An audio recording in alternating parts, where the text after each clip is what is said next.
Assalamu alaikum wa rahmatullahi wa barakatuh. Welcome back to Purely Islamic. बदर बिन सईद हाजिर है एक नई वीडियो के साथ। घर सिर्फ दीवारों और छत का नाम नहीं होता।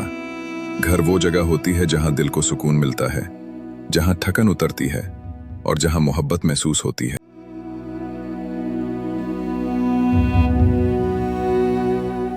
घर का सुकून किसी एक दिन में पैदा नहीं होता, ये रोज के रवैयों से बनता है। जब मियाँ बीवी एक दूसरे की छोटी छोटी बातें सुनने लगें, बात काटने के बजाय बात समझने की कोशिश करें, तो घर का माहौल खुद ब खुद बदलने लगता है। बच्चे ऐसे माहौल में खुद को महफूज महसूस करते हैं, उनका दिल मजबूत होता है और उनकी शख्सियत पुरएतमाद बनती है।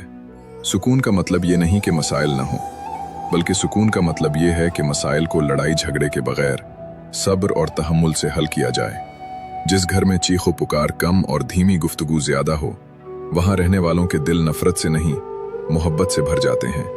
आज फैसला करें, आवाजों को बुलंद करने के बजाय दिलों को करीब लाएं, क्योंकि सुकून वाला घर खुद नहीं बनता, उसे मोहब्बत, सब्र और समझ से बसाया जाता है।